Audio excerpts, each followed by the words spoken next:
Item 4 is a resolution authorizing the city administrator to, 1, accept, appropriate, and administer up to $2 million of American Recovery and Reinvestment Act supplemental port security grant funds for fiscal years 2009 and 2010, supplemental for Phase 2 of the Joint Port of Oakland City Domain Awareness Center project. I have no public speakers. Thank you. Good evening, Chairperson Gallo and members of the Public Safety Committee. We have a brief PowerPoint presentation for you concerning the Domain Awareness Center project. Thank you.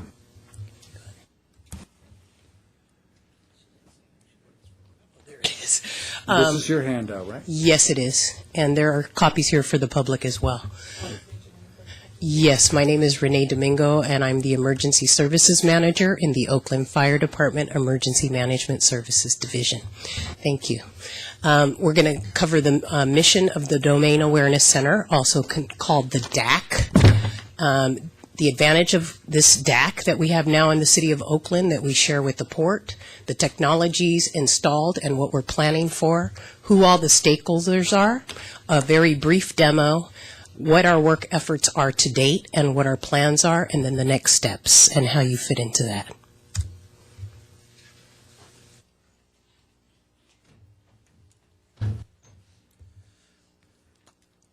So before I, again, this is Ahsan Baig from Department of Information Technology. Before I get into the presentation and talk about the stakeholders and talk about the mission and the capabilities, I just want to talk briefly. I want to take a step back and want to talk about some of the challenges we have in public safety is the many different disparate systems. When you look at this screen here, you're talking about really. It's a flood of data. The data is coming in a number of different formats, whether it's a data, it's a images, it's a video, it's a audio, it's a radio. So one of the challenges we have been seeing in IT and in public safety is the lack of the common operating picture, where we are not able to provide a common operating picture, a situational awareness tool or a technology to our first responders. So 4 or 5 years ago, City of Oakland and Port of Oakland, we came together, we started talking about this urgent business need, and we came up with this concept of Domain Awareness Center, which is not a very unique concept. It has been followed by actually many different agencies and entities. There are two things which are very important when we talk about the Domain Awareness Center. This is a situational awareness system.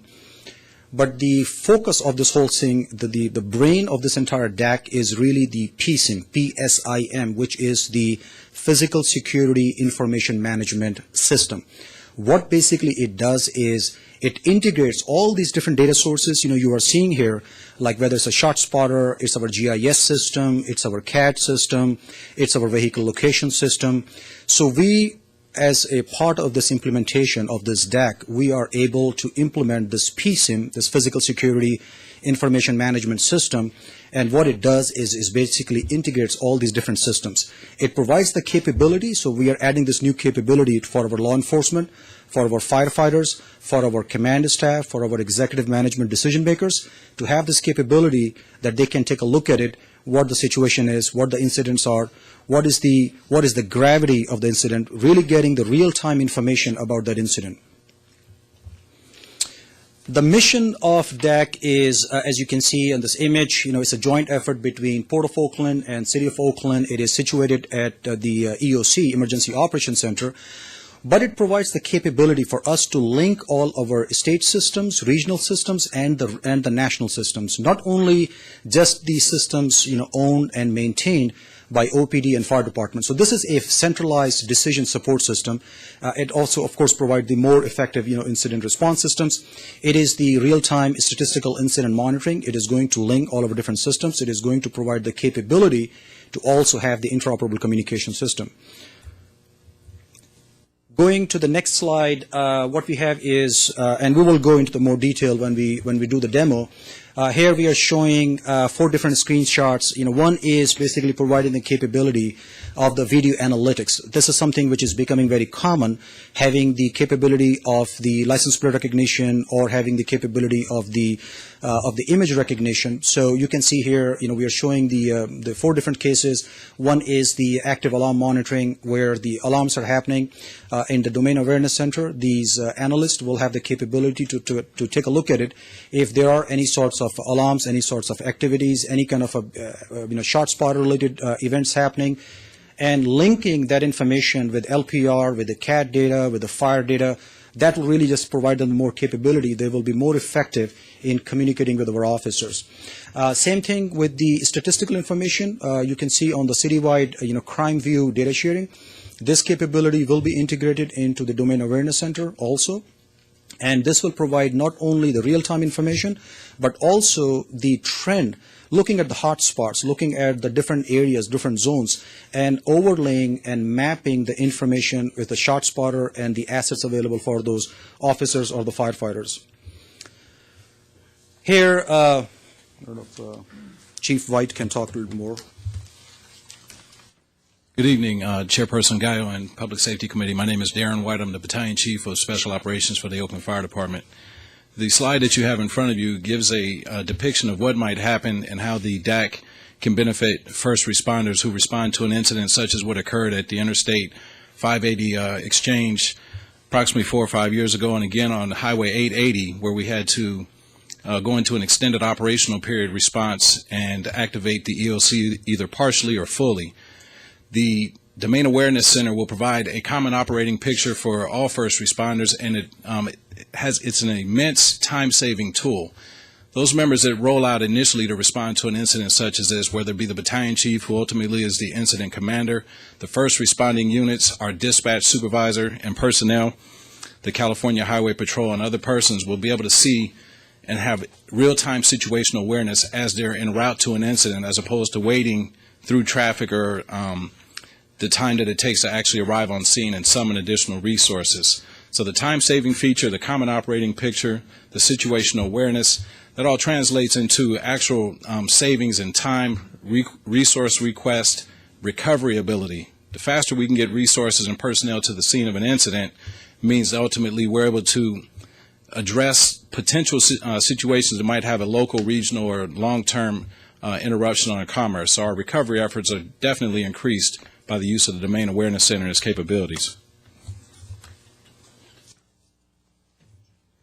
Thank you, Chief White. So to go into our stakeholders, our current stakeholders under Phase 1, which we just completed on June 30th, are city and port, and they're internal. That includes our police department. We have Assistant Police Chief Figueroa here, and he can talk a little bit about the police's involvement, and they're very excited about this new capability that we have. The Oakland Fire Department with Fire Chief Reed and our Deputy Chief of Operations Hoffman and our EMS Director also looking at the system. The Emergency Management Services Division, Department of Information Technology. We also have our port partners here, Mike O'Brien and Eric Napala. They are part of the port security section, and also their emergency response, the Maritime Division, and their Information Technology Department. Working together collectively, looking at the system from boots on the ground to higher level management. The system was designed. The little circle you see there, Ahsan Baig has been the project manager from DIT, and all these other partners from police and fire and the port have been the primary developers of this system. We've been the working group. Our plan is in Phase 2, which is what we have before you in today's council report, is to enter into external collaborations with such agencies as Caltrans, USGS, MTC, Oakland Unified School District, and we've already been speaking with some of these agencies, and they've all shown an interest. We've even talked with the Coliseum complex because they have over 135 cameras between their stadium and their arena that they're willing to link into our system. So if we needed to have visibility into what was going on there, we could do so. So we are really extremely excited about this next phase of the project moving forward. We're also looking at our Regional Intelligence Center, which is in San Francisco, as well as state and federal partners, as was discussed earlier.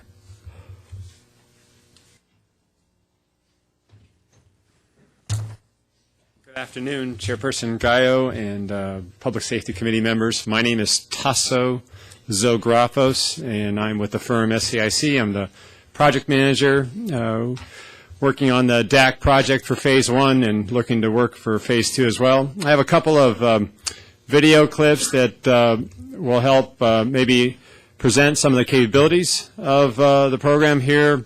You'll see in the common operating picture a map that will be presented to DAC users, and I'll try to expedite some of these. You can pull forward on some of the map and link to some of the images for cameras where cameras exist, and then you can select the various camera feeds and bring up those feeds. This happens to be Hagenberger Road there, and get an operating picture of what's happening within the area just by pulling these camera feeds into your display position, and allows the user to get a clear view of what's happening in real time at that particular venue. I'll try to move some of this up so that you can see, and a user can quickly change, port back to the map, select other cameras that may be around a port-centric situation, and then reposition the common operating picture into a new environment for situational awareness and action. I'll take you to another event here. This is a street racing activity that has happened on the Port of Oakland. A user can log down into the map, and this one will show you, as we pull in the camera feed in there, video imaging at night. These cars, these groups situate themselves, and you see the vehicle there racing down the highway there, down the roadway, creating a safety hazard and along critical infrastructure at the port environment. I can speed this up again, and you can see a couple of cars should be zooming past here again. Again, the safety and security concern around a critical infrastructure, key component, and of what the domain awareness can provide enforcement officers. Here again we have perimeter intrusion around a port. This will show you the video analytics. The camera analytics itself picks up the individual, and someone can respond to an alert or an alarm. As you can see there, they're getting close to the fence and they're looking to climb the fence, and responders can address that situation more effectively and more with immediacy. Again, through a same common operating picture, a variety of maps are available through GIS, and all your assets can be pulled together and view camera feeds for any situation that might be occurring both at the port and around the city environment.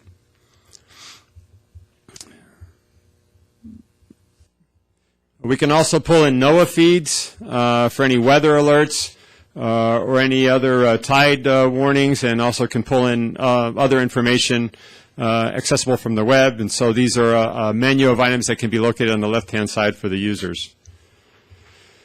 Lastly, let's see, we can show you a little bit on, we have activity through a crime view portal for our police department there, giving you alerts and alarms. You can easily access trend information. You can drill down to further environments and see what's been happening and get actual alerts and more historical data on specific areas within the region. Again, these are used for law enforcement personnel. And lastly, a couple of screens here. This is an alarm, an event you see up on the yellow, up at the upper top of that common operating picture. It detects an intrusion detection. It will signal that out, and alarms will be issued to specific users. On the left-hand side, they can actually enter data around that specific event, and it's collected for forensic reporting, for post-activity analysis. This happens to be a shot spotter incident. It happens to be a firecracker alarm that occurred. Another one would actually be a gunshot. Again, through a similar common operating picture for law enforcement and first responders to use. With that, I'm going to hand it back to Renee, I believe, or Ahsan. Thank you very much, Tasso. So a couple of points. I think the value of this whole thing is really the faster response. That's really what we are trying to do. So we are going to build the workflows into the system. So that's going to be part of the phase 2 implementation to make sure that the software, the implementation, the platform is going to be tuned with what PD, police department, and fire department do on a daily basis. So it's really going to be implementing all this information, all the workflows, so it's going to be readily available. The second thing, which is also very important for us to understand here, is that this is really a technology platform implementation. So what it means is that it is not going to be only localized or bound to the emergency operations center. This is a software. So this is going to be available, Assistant Chief Figueroa's, laptops, going to be available on Chief White's, laptops, going to be available on Chief Reed's, iPad. So this is the software, this is the delivery. Of course, it's going to be under very controlled, under very secure environment. So we just want to make sure that, we all, understand that the capabilities. The milestones completed, as I said earlier, we really started in 2008, 2009, June 2009, we executed a memorandum of agreement between city and port. We started working on this project 2009, going after the grant money. March 2010, Port Commissioner accepted the funding. July 2010, City Council approved, giving the approval to the staff to go and start working on the DAC implementation. March 2012, we executed an agreement as a sub-grantee to implement the system. In August 2012, our conceptual design was completed, and June 30th, 2013, we completed the phase 1 implementation of this whole technology.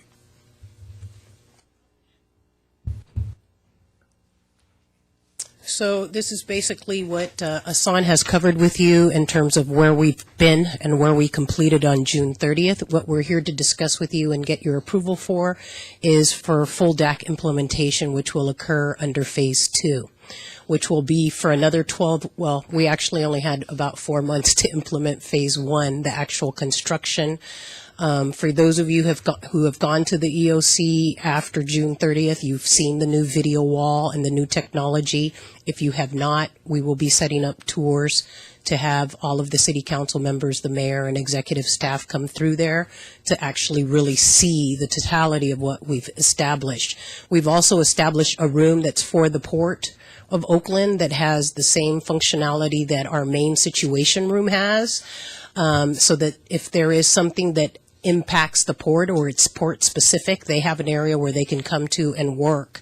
And it includes video conferencing capabilities, a lot of new technologies that we haven't had.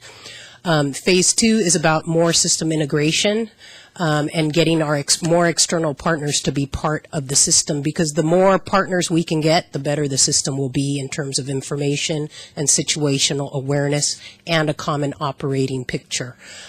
We have just embarked on applying for grant funding to staff the facility. We're hoping that we'll be approved for this port security funding. The application was actually submitted by the Port of Oakland, and it's a joint proposal between the city and the port to provide minimum staffing on a 24/7 basis in the center. We'll know, I think, later this year, towards the end of the year, if we're successful in getting that funding. So far, the project to date has been all grant funded. We did the design under Port Security Grant Round 8. We did the construction that just was completed, $2.9 million under Phase 1 with ARA funding, which was also for port security. This is the funding that we're asking you to approve is for Phase 2 DAC implementation. Again, this is Port Security Grant Funds 9 and 10 that the Port of Oakland have agreed to redirect to go into Phase 2 of this project, and we really appreciate their partnership and their generosity to make this project really solid as we can make it. So that is what we're requesting, is that you approve our acceptance of this $2 million to move forward. Phase 3, as I stated, we just submitted that grant application for $2.6 million to provide for staffing. Phase 4 will be next year's port security grant funding, which will be requesting future funding for maintenance and enhancements. Basically, these are our next steps. July and August, we'll be doing demonstrations and getting feedback. We'll also begin the Phase 2 implementation planning to really spell out what exactly we're going to integrate, what systems we're going to integrate into Phase 2. We hope to kick off Phase 2 after your approval in August. We will do a grand opening, basically reopening demonstration for the public and the media in October. So where we are right now is we're asking for your approval to accept appropriate and spend the funding based on our preliminary spending plan that's in the report. We are also requesting that the RFP and RFQ competitive bid process be waived, as we went through a very extensive and comprehensive RFP process for the first phase, and this is really an extension of the continued project in which SAIC was awarded the final bidder. After that, we will continue to provide briefings. We'll hope that we get the funding for the staffing, and we will enter into another memorandum of agreement with the city and port to discuss operations and maintenance. And that concludes our report. Thank you so much. It's been moved. Is there a second?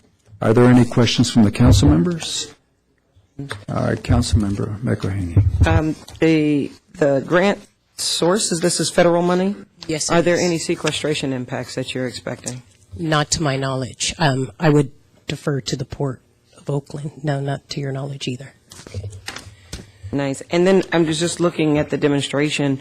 Does this software allow for facial identification or mostly just bodies and movement? Does it give the answer on the record? Yeah, it's only body and movement at this time, but again, having the capability, the facial recognition, something will be easily more like an upgrade into the software. And so what we're doing is we're maximizing the use of existing cameras and security systems throughout and being able to integrate them. So I understood the report went. Great. Thank you. Are there any public speakers? No? Okay. A couple of questions. Go ahead. These cameras can, first of all, this is all on port property, including airport, all the port property, right? It's not the rest of the city. It will also integrate any existing cameras that the city has. If we can get an agreement with Caltrans, yes. But on or adjacent to port property, not like 4 miles away from the port or something. It's all that general area. Is that right? Yeah, that's what the purpose. Just go ahead and come to the mic, please. Hi, Tasso Zagrafos again with SAIC. The DAC platform allows for the integration of camera feeds regardless of make or model. It's agnostic to the type of camera and who owns the camera, per se. So if the city has cameras that are traffic cameras, for instance, that could be used for situational awareness on a city street that has an incident or an accident or during an emergency, those camera feeds can be brought in and shown as well. So it's not only port cameras, but city cameras as well that are available under the direction and control and under agreement for having them integrated into the DAC. Does that? Yeah. And who will, there are personnel, there are city or port personnel who will be monitoring these on a somewhat regular basis? I mean, who are the personnel? Who's going to be actually looking at this stuff all the time? The goal is, and under our proposal for the next port security grant, is to have a minimum, I believe, of 3 staffing. We're looking at somebody at the level of a sergeant, an analyst, and then somebody from the port side. This is new positions, or we're taking someone who's now doing something else? It would be, well, you can't supplant under grant funds, so we would, quote unquote, have to create a new position. And we would hire a new person. We're not taking a police officer off the street or off behind what they're doing. We're going to not to my knowledge. We also have talked about Plan B if we don't get the grant funding. We've talked with the police department about possibly relocating some of their internal staff that are not out in the streets to the facility, to the location. So instead of them doing business at the PAB, they would do business at the Domain Awareness Center. You're saying if you don't get Phase 3 funding, for example. Exactly. Yeah, okay. We'll cross our fingers that we'll get that. Yes, we will. And it reads, these cameras read license plates, or they can read license plates, no? Yes. Yes. Okay. It's very exciting. I assume none of these cameras go into people's living rooms or anything like that. No. Okay. All right. Sounds good to me. No. And I would like to add that this is the first Domain Awareness Center in Northern California. So it is something for the City of Oakland to be very proud of, The next Domain Awareness Center in California is in Long Beach, and then there are these types of centers in Chicago and other major metropolitan areas. So we should be very proud to have this center. Thank you. Thank you. Okay, all right, well, thank you.